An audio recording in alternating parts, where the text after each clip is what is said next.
Hello students, I am Dr. Sangeeta Singh from JDV Government Girls College Kota.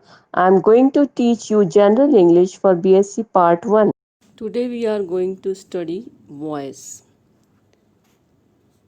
आप सबने voice के बारे में सुना होगा, active voice and passive voice. First I shall tell you some rules and then translate them or explain them in Hindi as I have got the feedback by the students. उनका कहना है कि मैं कुछ हिंदी में भी समझाया करूं, इसलिए मैंने अब हिंदी यूज़ करना शुरू कर दिया है आपके ग्रामर के लेसन्स में. So I start here. While interchanging active and passive voice sentences, we have to follow certain rules. जब हम एक्टिव और पैसिव वॉइस सेंटेंसेस को इंटरचेंज करते हैं, यानी कि एक्टिव वॉइस को पैसिव में बदलते हैं, पैसिव को एक्टिव में बदलते हैं, तो हमें कुछ खास नियमों का पालन करना होता है. Passive voice can be made only when the subject is with a transitive verb. Passive voice तभी बना सकते हैं जबकि सब्जेक्ट की जो वर्ब है वो ट्रांजिटिव हो, यानी कि वो एक सकर्मक क्रिया हो. A transitive verb has object with it. Sentences with intransitive verb cannot be changed into passive voice. Transitive verb क्या होती है? उसके साथ में वह ऑब्जेक्ट होता है, एक कर्म होता है, उसे सकर्मक क्रिया कहते हैं. Sentences with intransitive verb cannot be changed into passive voice. जिनमें अकर्मक क्रिया होती है, जिसमें ऑब्जेक्ट नहीं होता है, ऐसी वर्ब को पैसिव वॉइस में चेंज नहीं किया जा सकता है, एक या दो ऑब्जेक्ट एक्सेप्शंस के अलावा, अपवाद के अलावा. वो इम्परेटिव सेंटेंसेस होते हैं, उसके बारे में भी मैं आपको बाद में बता देती हूँ. Intransitive verb means the verb which does not possess object with it. Intransitive verb वो होती है जिसमें कि उसके साथ में ऑब्जेक्ट नहीं होता है. But in imperative sentences, imperative sentences अपन ने कल देखे थे और अपन रिपोर्टेड स्पीच में देखते हैं उनको. इम्परेटिव यानी कि आज्ञार्थक सेंटेंसेस में, जैसे कि ये कर लो, दरवाज़ा बंद कर लो, हवा आने दो, ये सब इम्परेटिव सेंटेंसेस है. Intransitive verb sentences can also be changed into passive voice. लेकिन इम्परेटिव सेंटेंसेस में कुछ अकर्मक क्रिया वाले सेंटेंसेस को भी पैसिव वॉइस में चेंज किया जा सकता है. कैसे? Some clauses like you are requested to, you are ordered to, you are advised to are used and then the sentence is put as it is. कुछ clauses you are requested to, you are ordered to, you are advised to, इस तरह के sentences use कर, clauses use करके, clause मैंने वाक्यांश use करके, और बाद का सेंटेंस वैसा का वैसा ही रख दिया जाता है, जबकि हम एक्टिव से पैसिव में चेंज कर रहे होते हैं इम्परेटिव यानी आज्ञार्थक सेंटेंसेस को. While converting into passive voice, the status of the subject and object places are interchanged. Converting means change करते समय. तो जब हम चेंज करते हैं पैसिव वॉइस में एक्टिव वॉइस को, जो स्टेटस होता है सब्जेक्ट और ऑब्जेक्ट प्लेसेस का, यानी कि जिस स्थान पर सब्जेक्ट होता है वो ऑब्जेक्ट की जगह चला जाता है, और जो ऑब्जेक्ट की जगह होती है वहाँ पर सब्जेक्ट चला जाता है, तो वो इंटरचेंज हो जाते हैं, वाइस वर्सा हो जाते हैं. Then we put helping verb. तो हम सबसे पहले ऑब्जेक्ट लगा देते हैं, फिर हम हेल्पिंग वर्ब लगा देते हैं, उसके बाद में and after that we put the third form of the verb followed by and then the subject. तो उसके बाद हम थर्ड फॉर्म लगाते हैं, उसके बाद हम बाय लगाते हैं, और फिर हम सब्जेक्ट को एंड में प्लेस कर देते हैं. There is a list of subject and their objects form. Subject के ऑब्जेक्ट फॉर्म्स कैसे हम बनाते हैं बाद में जब हम आई को मी करके लगाएंगे, ही को हिम करके लगाएंगे लास्ट में, by him, by me, it रहेगा। जो भी प्रॉपर नाउन है, नाउन रीना रीना रहेगी, पेन पेन रहेगा, वी का अस हो जाएगा, यू का यू ही रहेगा, शी का हर हो जाएगा, दे का देम हो जाएगा।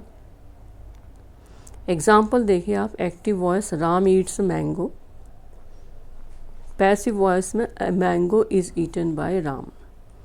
आप देख लीजिए, मैंगो ऑब्जेक्ट है और वो सबसे पहले आ गया है, वो सब्जेक्ट की जगह रिप्लेस हो गया है। फिर आपकी हेल्पिंग वर्ब आ गई है इज़, फिर थर्ड फॉर्म आ गई है ईट की जगह ईटन, फिर बाय आ गया है, और फिर राम जो सब्जेक्ट था वो सबसे पीछे ऑब्जेक्ट की जगह पर चला गया है। तो इस तरह से इंटरचेंजिंग हो जाएगी, सब्जेक्ट की जगह ऑब्जेक्ट, ऑब्जेक्ट की जगह सब्जेक्ट, जो मैंने आपको पहले रूल में बताया। If the active voice is in continuous tense, then its passive version has being after the helping verb.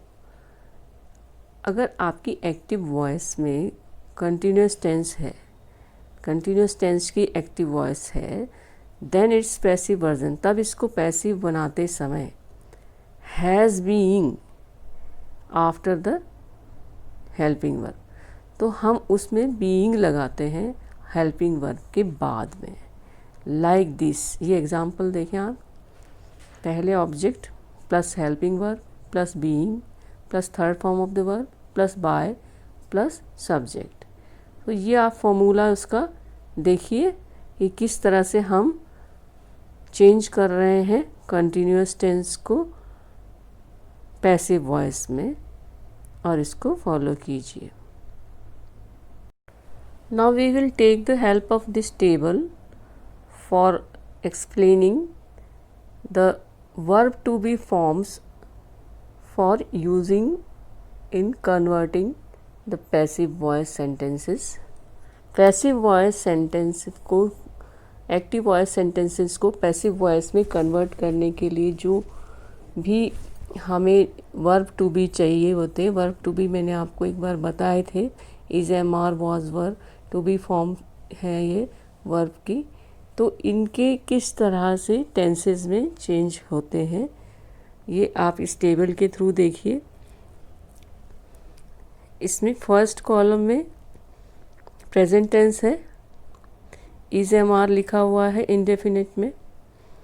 M का कंटिन्यूस टेंस में क्या होगा, एम बीइंग।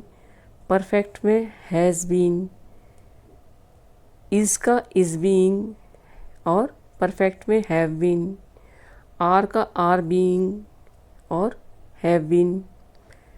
पास्ट का टेंस देखिए आप, इसमें अगर वॉज है तो कंटिन्यूस टेंस में वॉज बीइंग, वर है तो वर बीइंग कंटिन्यूस टेंस में। फ्यूचर में विल बी, शैल बी रहेगा, और परफेक्ट में विल हैव बीन और शैल हैव बीन रहेगा। Present perfect continuous, past perfect continuous, future perfect continuous and future continuous sentences can't be change into passive voice. जैसा कि हमने अभी टेबल में देखा है कि present perfect continuous, past perfect continuous, future perfect continuous और फ्यूचर कंटिन्यूअस का पैसिव वॉइस नहीं बन सकता है। After certain verbs, we don't use the preposition by in passive voice. In its place, other prepositions are used. अब मैं आपको by के रूल्स के बारे में कुछ बातें बताऊंगी। आप अक्सर पैसिव वॉइस में चेंज करते समय by लगाते हैं, लेकिन कुछ verbs ऐसी हैं जिनमें अपन by नहीं लगा सकते हैं।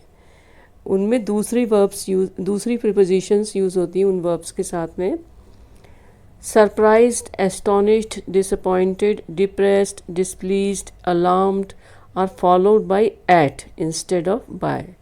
ये जो वर्ब्स हैं, सरप्राइज्ड है, एस्टोनिश्ड है, डिसअपॉइंटेड है, डिप्रेस्ड है, डिसप्लीज्ड है, अलार्म्ड है, ये इनके पीछे बाय के बजाय एट लगता है। एग्जाम्पल से समझेंगे। एक्टिव वॉइस में योर इंटेलिजेंस सरप्राइज्ड मी।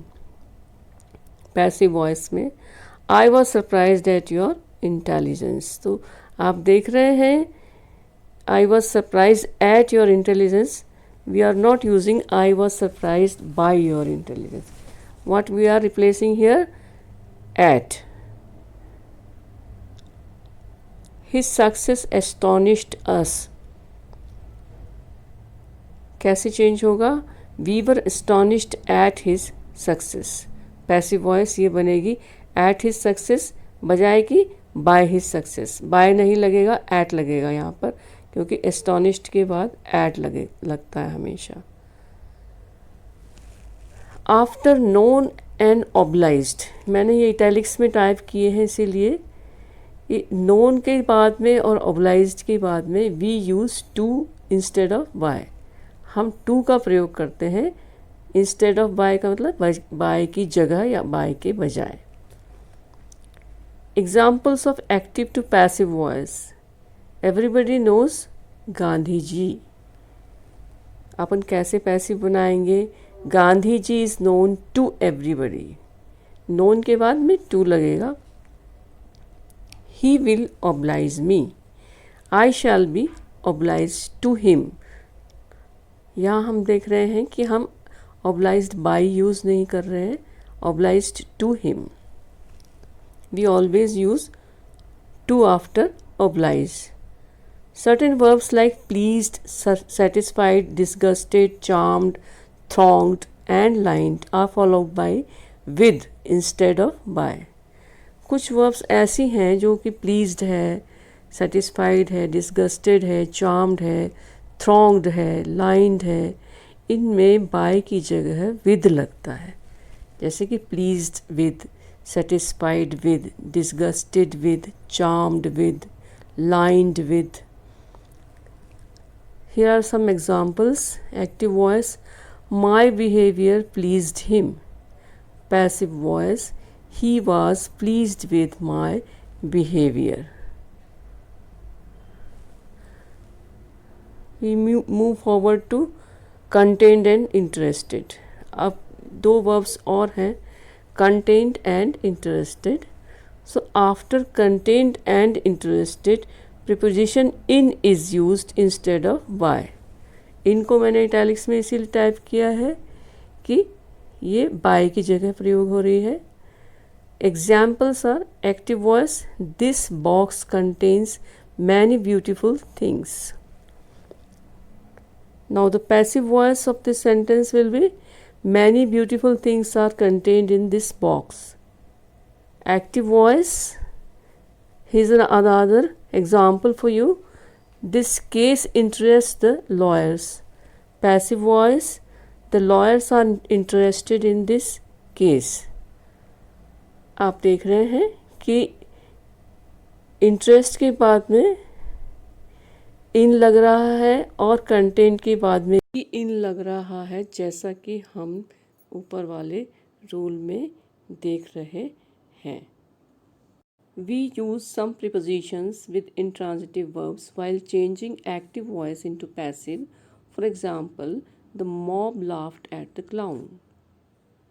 हम कुछ intransitive verbs के साथ में prepositions का प्रयोग करते हैं, कुछ preposition को intransitive verbs के साथ मिलाकर रखते हैं, जबकि हम active voice को passive voice में change कर रहे होते हैं। For example, The mob laughed at the clown. Mob भीड़ होती है, clown विदूषक या जोकर होता है। mob clown के ऊपर हंसी। laughed के साथ आप देख रहे हैं at लग रहा है। अब आप पैसिव वॉइस में देखिए, passive voice, the clown was laughed eight by the mob. यहाँ पर लाफ्ड क्या है? इंट्रांजिटिव वर्ब है और इसके साथ हम एक प्रीपोजिशन मिला रहे हैं एट। दूसरा एग्जाम्पल देखिए, she looks after my grandmother. Passive voice में my grandmother is looked after by her. यहाँ पर भी हम लुक्ड जो है वो लुक्ड आफ्टर एक इंट्रांजिटिव वर्ब है, इसमें प्रीपोजिशन लगी हुई है। The verbs which have two objects with them replace one object at the place of subject and the other object is put as it is in its place। जो verbs जिनके दो objects होते हैं उनमें से एक ऑब्जेक्ट सब्जेक्ट की जगह और दूसरा ऑब्जेक्ट अपनी ही जगह पर रहता है। You can understand by this following example. एक दूसरा एग्जाम्पल देखें आप इस नियम का। He gave me a pen. यहाँ पर अब देखिए you have two objects here, one object is me and the other is pen. एक डायरेक्ट ऑब्जेक्ट है, एक इनडायरेक्ट ऑब्जेक्ट है। तो यहाँ पर हम उसको पैसिव में चेंज करते समय जो डायरेक्ट ऑब्जेक्ट है वो अपनी जगह पर रखते हैं, उसको चेंज कर देते हैं। I was given a pen by him. तो मी जो है वो सब्जेक्ट बन गया है यहाँ पर और आई उसके रूप में यहाँ पर आ गया है। I was given a pen by him. Pen अपनी जगह पर ही रहा है, बाय हिम उसके पीछे लगना ही था। और a pen was given to me by him, वो पीछे भी आप उसका प्रयोग कर सकते हैं। Sheela taught him French. तो दोनों में से एक ऑब्जेक्ट अपनी जगह छोड़ देता है और दूसरा ऑब्जेक्ट अपनी ही जगह पर रहता है। जैसे फर्स्ट सेंटेंस में आई अपनी जगह रहा तो पेन, आई की जगह चेंज हो गई तो पेन अपनी जगह पर रहा, और सेकंड वाले में पेन आगे आ गया तो पीछे मी चला गया। Sheela taught him French. Passive voice he was taught French by Sheela और French was taught to him by Sheela. French was taught him by Sheela. Next rule है आपका, sometimes we don't use the subject or doer in passive voice because it is not important। कभी कभी हम subject या जो doer करता है उसको पैसिव वॉइस बनाते समय प्रयोग नहीं करते क्योंकि ये इतना महत्वपूर्ण नहीं होता और ये एक जनरल टाइप सेंटेंस होता है जिसमें किसी कर्ता की तरफ इशारा नहीं होता है, विशेष कर्ता की तरफ या विशेष डूअर या सब्जेक्ट की तरफ। इस कारण से हम उसको पैसिव वॉइस में यूज़ ही नहीं करते हैं। इसको हम एक एग्ज़ाम्पल से समझते हैं। Example active voice, someone has stolen my spectacles. Passive voice क्या बनेगी, my spectacles have been stolen. अब यहाँ पर हम बाय समवन नहीं लगा रहे। क्यों नहीं लगा रहे, क्योंकि इम्पॉर्टेंट नहीं है, कोई ख़ास नाम नहीं है थीफ का, तो हम उसको जनरलाइज कर रहे हैं कि भाई चोरी हो गए हैं, अब किसने चुराए हैं पता नहीं है, इसलिए वहाँ पर इम्पॉर्टेंट नहीं है सब्जेक्ट का समवन लिखना। People eat fruits all over the world. Passive voice क्या बनेगी इसकी, fruits are eaten all over the world. Fruits are eaten all over the world. So here we see people is not important because it's a generalized subject। बहुत ही सामान्य सा और करता है, doer है कि सारे लोग ही पूरे संसार में सभी जगह फल खाए जाते हैं, तो इसमें इंसानों के द्वारा लिखने की कोई आवश्यकता नहीं है, पीपल के द्वारा, इसलिए इम्पोर्टेंस नहीं है उस डूअर की, सब्जेक्ट की। इस कारण से हमने वहाँ पर उसको ओमिट कर दिया है and we have not used the subject. Thanks for watching the video. We will be meeting soon for the next one.